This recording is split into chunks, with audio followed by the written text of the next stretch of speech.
Saudara Anda menyaksikan segmen Kompas Bisnis bersama saya Putri Oktaviani.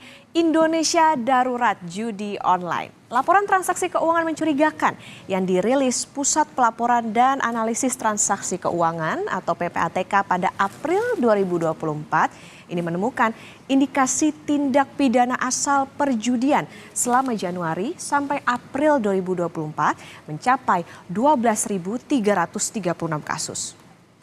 Geram dengan maraknya judi online, Presiden Joko Widodo larang masyarakat melakukan judi online. Presiden menekankan judi online membuat pelakunya mempertaruhkan masa depan dirinya dan keluarga. Presiden bilang pemerintah secara serius memberantas judi online dengan membentuk Satgas Judi Online. Pernyataan Presiden ini menyusul banyaknya masalah sosial yang diakibatkan oleh jeratan judi online. Jangan judi,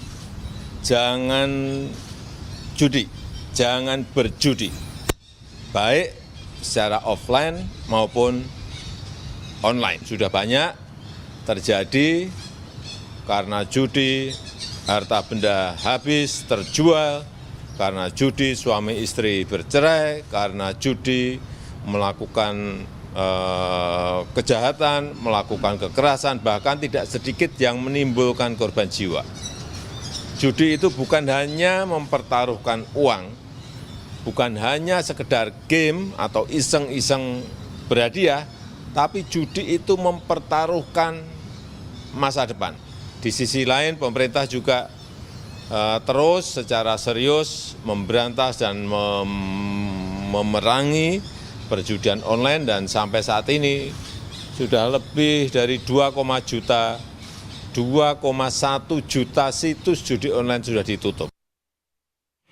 Nah, kami kembali ke data PPATK, Saudara. Jumlah transaksi judi online dari tahun ke tahun terus naik. 2017 misalnya, ini 2017 ini masih sekitar 250.000 transaksi saja. Sebenarnya nggak bisa dibilang saja ya, karena kan harapannya nggak ada judi online di Indonesia ya. Tapi lihat, 2017, 2018 naik, ini 670.000 berarti ya. Kemudian 2019, 1,8 juta, udah mulai di angka juta ya. Kemudian 2020 melonjak lagi, 5,6 juta. 2021, 43,6 juta. Kemudian di 2022 naik lagi 104,8 juta. Di 2023 melonjak 168 juta kali transaksi. Kalau dilihat ini ya saudara, ayo mulai waspada. Kenali sanak saudara atau lingkungan di sekitar kita. Adakah yang sudah kecanduan judi online? Nah, kalau memang sudah dan Anda perlu jangan ragu ya untuk cari pertolongan. Karena saking ramainya transaksi judi online, ini Presiden Joko Widodo sampai bilang yang dipertaruhkan adalah masa depan. Nggak cuma itu, judi online juga memicu tindak kejahatan dan isu sosial lainnya. Ini kita baru ngomongin transaksi ya. Data selanjutnya, berapa rupiah sih yang ada di judi online? Yuk kita lihat. Nah, kalau ini jumlah transaksinya, nah ini nilai transaksi judi online di Indonesia. Bergerak lurus ya dengan jumlah transaksi tadi. Nilai judi online juga sama melonjaknya. Di tahun lalu, nih 327 triliun rupiah. Tapi yang terbaru saudara, PPATK bilang di kuartal 1 2024 saja nilainya sudah 100 triliun. 3 bulan saja angkanya udah sepertiga dari yang nih tahun 2023 ini. Saking sudah daruratnya judi online, Otoritas Jasa Keuangan turut menginstruksikan industri perbankan untuk melakukan verifikasi, identifikasi, meningkatkan uji tuntas, penelusuran juga pendataan atau profiling pemilik rekening yang terindikasi melakukan transaksi terkait judi online. Nah, OJK bilang dengan cara ini gerak pelaku judi online bisa lebih sempit. Selain pemblokiran rekening yang terkait dengan judi online, Otoritas Jasa Keuangan juga meminta perbankan melakukan identifikasi terhadap pemilik nama rekening yang terindikasi melakukan transaksi terkait judi online. Ketua Dewan Komisioner OJK, Mahendra Siregar bilang OJK juga memasukkan daftar rekening nasabah terkait judi online ke Sistem Informasi Program Anti Pencucian Uang. Perbankan menutup rekening yang berada dalam satu Customer Identification File atau CIF yang sama.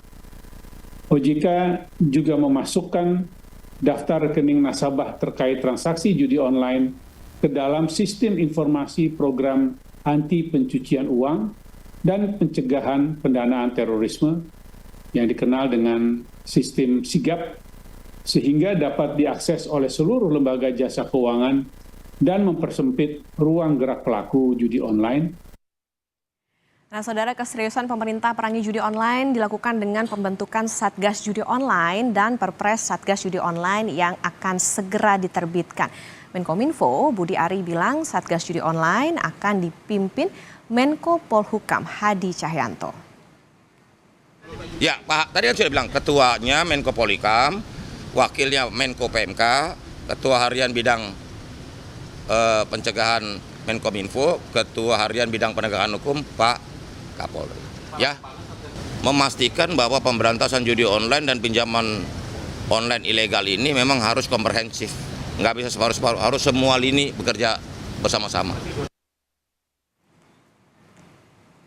Setelah bahas fenomena judi online, setelah ini saudara di Kompas Bisnis banyak politisi yang diangkat menjadi komisaris BUMN.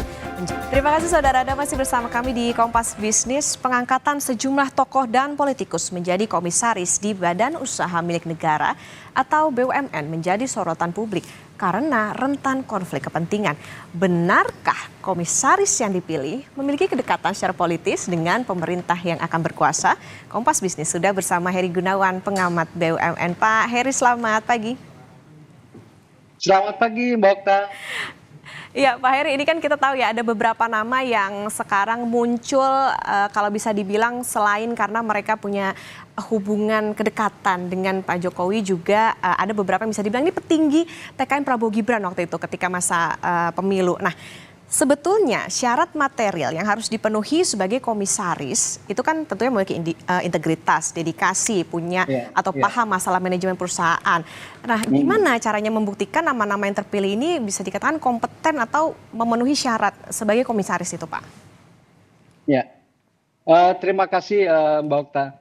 Jadi kalau kita bilang ingin membuktikan, kalau berdasarkan regulasi itu kan ada misalnya ada 3 syarat ya komisaris itu. Syarat material, syarat formal, dan syarat lainnya gitu. Nah, syarat-syarat apa yang tadi disebutkan oleh Mbak Okta itu biasanya dibuktikan melalui dokumen gitu. Nah, ini persoalannya nih, saya ingin mengurai dulu nih.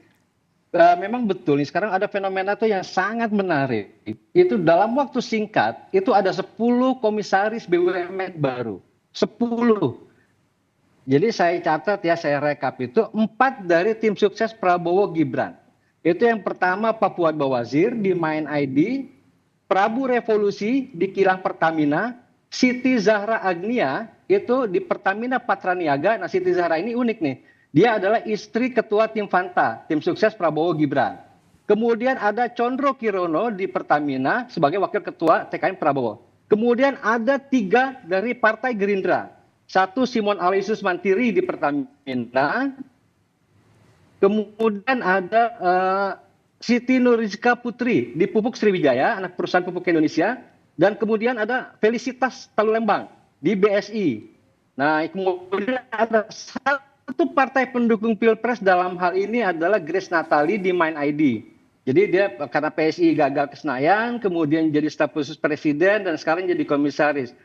Kemudian ada 2 lagi, tadi 8, ada 2 lagi diskresi Menteri Keuangan. Nah, ini tidak berelasi langsung dengan dengan Prabowo Gibran, dengan Gerindra, bahkan dengan Pak Jokowi. Nah, ini menurut saya ini adalah 2 diskresi Menteri Keuangan. Pertama, itu adalah Samara Amani di PTPN Holding. Dia adalah staf khusus Menteri BUMN. Yang kedua, Pak Mitra Wineka, itu di Main ID. Dia adalah staf khusus CEO Goto. Perusahaan yang komisaris dan sahamnya tertera nama kakaknya Menteri BUMN, yaitu Boy Thohir. Jadi 2 orang ini menurut saya dalam tanda kutip seperti selundupan. Selundupan ketika masyarakat matanya itu tertuju bahwa yang menjadi komisaris adalah orang-orang dekat Prabowo Gibran atau dekat dengan Jokowi. tapi ternyata ada 2 yang terkait langsung dengan atau tidak langsung dengan Menteri BUMN. Nah, kemudian apa sih sebenarnya yang jadi masalah gitu ya? Kalau memang ini mereka itu jadi komisaris. Sebenarnya kan pergantian komisaris itu biasa saja. Tapi memang ada beberapa pertanyaan penting nih. Yang pertama, kalau misalnya kan ada Kementerian BUMN menjawab bahwa kayak Siti Nurisa itu yang anggota DPR itu menjadi komisaris di Pupuk Sriwijaya, misalnya itu dia bukan di BUMN, tapi anak usaha BUMN. Oke, kita pakai logika yang sama soal anak usaha BUMN. Dalam daftar 10 komisaris baru itu, ada 4 di anak perusahaan BUMN, 2 di anak usaha Pertamina, 1 anak usaha Pupuk Indonesia, 1 anak usaha Bank Mandiri, BRI, dan BNI, yaitu BSI.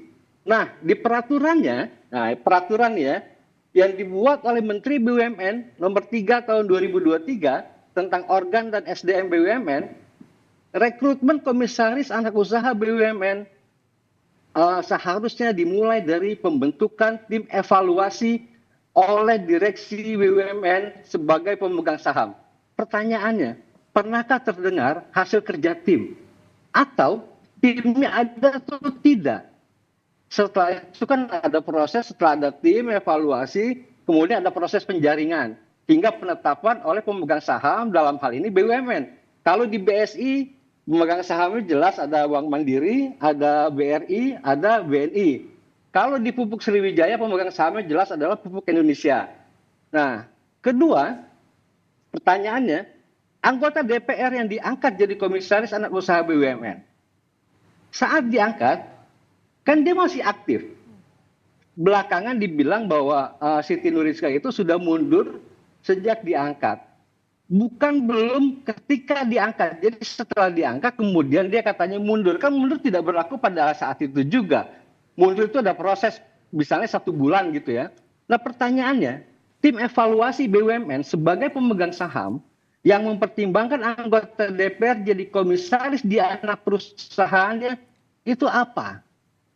Jangan-jangan ini adalah dropping dari Kementerian BUMN gitu. Nah, ini banyak pertanyaan sekali gitu. Yang ketiga, misalnya pertanyaan terakhir lah ya. Komisaris BUMN itu harus memenuhi tadi seperti Mbak Okta bilang itu ada syarat material dan syarat formal. Syarat material itu ada 5. Memahami masalah, memiliki pengetahuan, dan lain-lain gitu ya. Kemudian juga menyediakan waktu yang cukup. Kemudian syarat formalnya juga ada 5 syarat formal. Tidak pernah dihukum dan bla bla bla gitu ya. Nah, kemudian ketika dia lakukan uji kompetensi, itu setidaknya ada 20 item. Ini sesuai regulasi loh. Ada 20 item. Nah, apakah proses-proses itu dilalui oleh Kementerian BUMN sebagai kuasa pemegang saham dari negara atau dari pemerintah? Nah, jadi itu juga pertanyaan. Kemudian juga ada beberapa yang misalkan yang masih aktif jadi di pengurus, misalnya gini, Komisaris Utama Pertamina Pak Aloysius itu kan tercatat sebagai anggota Dewan Pembina Partai Gerindra. Itu sesuai dengan SK yang dikeluarkan oleh Kementerian Hukum dan HAM. Sementara di regulasi BUMN, pengurus BUMN dalam hal ini direksi dan komisaris tidak boleh terlibat di partai politik. Nah, kira-kira gitu. Itu gambarannya. Lalu pertanyaannya bagaimana kita mengujinya? Ya susah kan, selalu dijawab oleh Kementerian BUMN. Ya ini dong, kita kasih waktu dia untuk bekerja. Ya gimana prosesnya aja, menurut saya dalam tanda kutip itu udah cenderung cacat. Gitu, karena melanggar etika gitu. Oke. Ya, kira-kira gitu. Yang jadi pertanyaan juga kan tadi mungkin yang disoroti oleh Pak Heri soal gimana nih prosesnya sebetulnya kok nggak kelihatan prosesnya gimana tiba-tiba simsalabim jadi komisaris gitu. Nah, yang menarik juga Pak, ini tadi kalau saya perhatikan soal kompetensi nih Pak, ini kan juga yang paling disorot ya. Bahkan nggak sedikit yang bilang kalau ini tuh aspek terlemah untuk diterapkan di perusahaan. Apa sih Pak sebetulnya resikonya buat BUMN terutama, kebijakan apa yang bakal nggak optimal kalau misalnya orang-orang yang jadi komisaris ini tiba-tiba bisa dikatakan mereka nggak memenuhi standar kompetensi itu sendiri? Iya. Sekarang gini Mbak,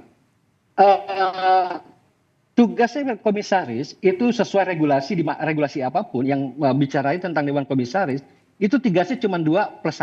2 itu adalah mengawasi direksi dalam mengelola perusahaan. Kemudian yang kedua, memberikan nasihat kepada direksi supaya perusahaan ini dikelola sesuai dengan ADART, tidak melanggar hukum dan lain-lain. Dan yang ketiga, jangan lupa, Dewan Komisaris itu mengevaluasi direksi.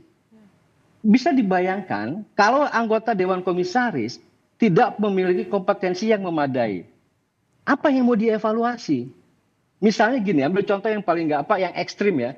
Misalnya ini sekarang saya direksi PTPN, gitu ya. Tiba-tiba karena saya tahu ini ininya komisarisnya ada yang tidak menguasai, saya kemudian penyimpanan bisnis saya ekspansinya ke industri garmen, Mbak.